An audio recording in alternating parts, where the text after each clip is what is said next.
Hello friends, கூலி பார்த்துட்டு வந்தாச்சு. தலைவர் படம், அதை பற்றி பேசாமல் இருக்க முடியுமா? ஸோ பேசிடலாம். 10 மணி ஷோ பார்த்துட்டு வந்தாச்சு.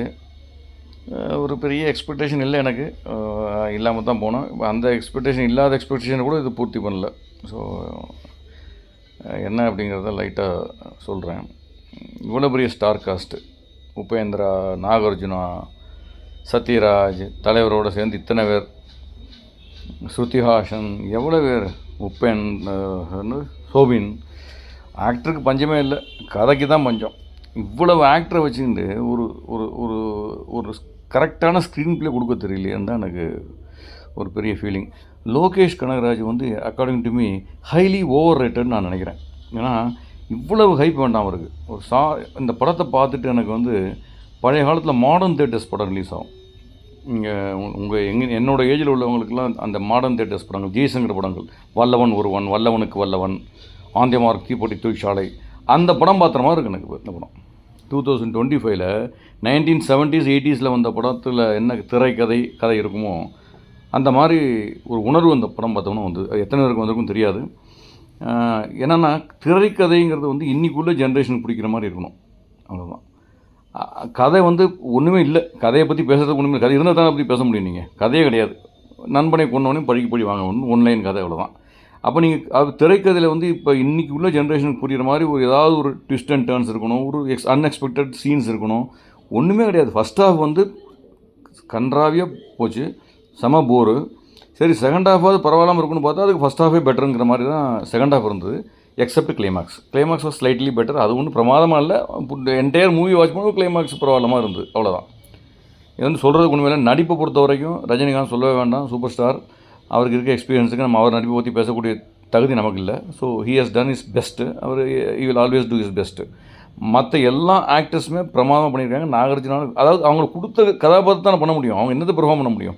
சீனே உருப்படியில்லா சீனாக இருந்தால் அவங்க என்னத்தை பெர்ஃபார்ம் பண்ண முடியும்? நாகார்ஜுனா பூரா வேஸ்ட் பண்ணியிருக்காங்க. உபேந்திரா கொஞ்சம் பரவாயில்ல. பெஸ்ட்டு இந்த படத்தினால எவருக்கு பெனிஃபிட் கிடைக்க போகுதுன்னா நம்ம அந்த மலையாள ஆக்டர் சோபினா, அவருக்கு தான். அவர் பிச்சை எடுத்திருக்காரு கொடுத்த சீன்லாம். அதுலேயும் அவரையும் சொதப்பியிருக்காங்க. பட் அவர் performance wise excellent. Kamal Haasan, doctor Shruti Haasan ரொம்ப நல்லா பண்ணியிருக்காங்க. ஆனால் என்னென்னா அந்த எழுதப்பட்ட கதையோட இதே சரியில்லை. திரைக்கதை ஸ்க்ரீன் ப்ளே உருப்படியாக இல்லாதனால எல்லாமே வேஸ்ட் ஆகுது. Anirudh as usual has done his best. அது அவருடைய ஏஜுக்கு அவர் இவ்வளோ பண்ணுறது பெஸ்ட்டு. படத்துக்கு மெயினான ப்ளஸ் பாயிண்ட்னா அவரும் ரஜினிகாந்த் 2 பேர் தான். பாக்கி எல்லாமே மைனஸ்னு வச்சுக்கோங்களேன். இந்த கேப்டன் ஆஃப் தி ஷிப்பே முடிஞ்சு போச்சு. கேப்டன் ஆஃப் தி ஷிப் ஒன்றுமே பண்ணலையே. நான் எழுதி வச்சுருக்கேன் பாயிண்ட்லாம் சொல்லிடுறேன். வேறு என்ன ஸ்டோரி ஸ்க்ரீன் பே முடிஞ்சு போச்சு. எல்லாம் சொதப்பி எடுத்துட்டாங்களா. அப்புறம் அப்புறம் இந்த வில்லனோட கேரக்டர்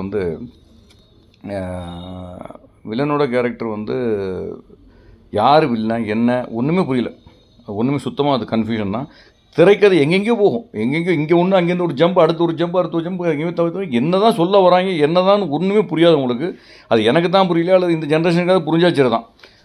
இப்போ உள்ள ஒரு டீனேஜ் பையங்களுக்குலாம் இந்த கதை புரிஞ்சு ரொம்ப சூப்பராக இருக்குன்னு சொன்னால் ஐ ஆம் apology for my this view. Okay. இப்போ சத்யராஜ் சாரை அவர் ஒரு சயின்டிஸ்ட் மாதிரி சொல்கிறாங்க. அவர் என்ன கண்டுபிடிச்சாருன்னா ஒரு சேர் கண்டுபிடிச்சிருக்காரு, எலக்ட்ரிக் சேர். அதில் ஆளை உட்கார வச்சா எரிச்சு பஸ்வம் ஆகுங்கிறாங்க. இதை கேட்டாலும் உங்களுக்கு சிரிப்பு வருதில்ல. படத்தில் போய் பாருங்கள், இந்த பார்த்து இன்னும் சிரிப்பாக இருக்கும். ஃபுல்லாக படத்துலேயே மெயின் காமெடி சீன் தான். இது அந்த காலத்தில் ஜெய்சன் படத்துலேயே பண்ணிட்டாங்க. இதை இப்போ அதுக்கு ஒரு பெரிய இது மாதிரி சஸ்பென்ஸ் மாதிரி பண்ணி அதுக்கு இது பண்ணுறாங்க. மகா திராவியான ஒரு ஐடியா ஒன்று. அந்த ஐடியாவை அசிஸ்டன்ட் டைரக்டர்ஸாக ஒர்க் பண்ணுறவங்க சொல்லிக் கொடுக்கக்கூடாது. ஜோகேஷுக்கு இந்த மாதிரிலாம் வைக்காதீங்க, இப்போ தேட்டரில் கற்றுவாங்க. அது என்ன ஐடியானு தெரில. ரொம்ப சர்வ திராவியான ஐடியா இருந்தது.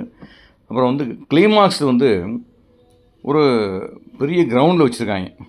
ஹெலிகாப்டர் தலைவர் இறங்குறாரு, அமீர் கான் இறங்குறாரு. அங்கே வச்சுருக்காங்க. எங்கேருந்து அந்த எங்கேயும் சேரெல்லாம் போட்டாங்க. எப்படி அந்த நடுவில் சேரை போட்டு உட்காந்து டைனிங் டேபிள் மாதிரி உட்காந்துருக்காங்க. அங்கே ஒரு கிளைமாக்ஸ், அது ஒரு கிளைமாக்ஸ்னு சொல்லி எடுத்திருக்காங்க. ஏதோ பரவாயில்ல. அந்த ட்விஸ்ட்டு டான்ஸு அதெல்லாம் கொஞ்சம் அந்த கிளைமாக்ஸ் சொல்ல கொஞ்சம் பரவாயில்லாமல் இருக்கலாம். அவருடைய ஒன்றுமே பிகினிங்லேருந்து எண்டு வரைக்குமே ஒரு சீன் கூட ஒரு உருப்படியாக பண்ணல. லோகேஷ் கனகராஜ் இவ்வளோ பெரிய ஸ்டார் காஸ்டிங்கு இவ்வளோ பைசா செலவழிச்சிருக்காங்கல்ல. கொஞ்சமாவது படத்தோட மேக்கிங் செலவழிச்சிருக்கணும்ல. ஸ்க்ரீன் பிளே செலவழிச்சிருக்கலாம். படத்தோட மேக்கிங்கே ஒன்றும் இல்லையா. அவ்வளோ பைசா கிட்டத்தட்ட 90% given to the cast, star cast. பாக்கி இருக்கிற 10% வச்சு படத்தை எடுத்துருக்காங்க. படத்தில் என்ன குவாலிட்டி வரும்? படத்தில் என்ன குவாலிட்டி வரும்? ஒரு குவாலிட்டி வராது. ஸோ இந்த படம் என்னென்னா போய் பாருங்கள். அஸ் ரஜினி ஃபேன் நானும் ரஜினி ஃபேன் தான். நான் ஆக்சுவலாக சிவாஜி ஃபேன். இப்போ சிவாஜி சார் இல்லாதனால இப்போ ரஜினி ஃபேன் தான். ஸோ ரஜினி ஃபேன் நான் எல்லா படமும் பார்த்துருவேன், நல்லாயிருக்கும் இல்லையோ. பட் சொல்ல வேண்டியது நம்ம இது படம் என்னங்கிறத பற்றி சொல்லணும்ல. இந்த லோகேஷ் கனகராஜ் மாதிரி ஆள் கொடுத்த சான்ஸை வந்து இவ்வளோ பெரிய சான்ஸ், இவ்வளோ பெரிய ஸ்டார்ஸை வந்து ஒத்துண்டு கதையே கேட்காம ஒத்துட்டுருக்காங்கன்னா அவங்களுக்கு என்ன மாதிரி ஒரு சீன்ஸ் கொடுத்துருக்கணும், என்ன மாதிரி ஒரு கொஞ்சம் திங்க் பண்ணலாம்ல, டயத்தை வேஸ்ட் பண்ணி கொஞ்சமாக திங்க் பண்ணி. இவ்வளோ பெரிய அசிஸ்டண்ட் டைரக்டர்ஸ் ஏடிஸ் வச்சுருக்கேங்கிறாங்க, அவங்க கூட சொல்லலை இந்த மாதிரிலாம் சீன் வைக்காதீங்க, ரொம்ப சொதப்பலாக இருக்கும்னு. மொத்தத்தில் இந்த படம் எனக்கு சுத்தமாக வந்து சாட்டிஸ்ஃபேக்ஷன் ஆகலை. ரஜினி ஃபேன் உங்களுக்கு பிடிச்சிருந்தா போய் பாருங்கள், என்ஜாய் பண்ணுங்கள். அவரோட ஸ்டைல் இல்லைன்னா அது திருப்பி அதே ஒரே மாதிரி தான் இருக்குது. பாவம் அவரை போட்டு வறுத்து எடுத்திருக்காங்க. பார்க்கலாம், அவருக்கா போய் பாருங்கள் ஒரு தடவை, அவ்வளோதான். வேறு என்ன சொல்கிறது. லோகேஷ் கனகராஜ் நெக்ஸ்ட் டைமாவது அட்லீஸ்ட் நீங்கள் வந்து உங்களுக்கு கொடுத்த சான்ஸ் நல்லா பயன்படுத்திக்கோங்க. ஏன்னா சான்ஸ்லாம் இந்த மாதிரி திருப்பி யாரும் கிடைக்கிறதில்ல. உங்களுக்கு பகவானின் அருள் இந்த மாதிரி பெரிய பெரிய சான்ஸ் எல்லாம் கிடைக்கிது. அட்லீஸ்ட் நெக்ஸ்ட் டைம் நல்லா யூட்டிலைஸ் பண்ணி நல்ல படமாக எடுங்க. All the best Kanagaraj, Loki next time. Better luck next time.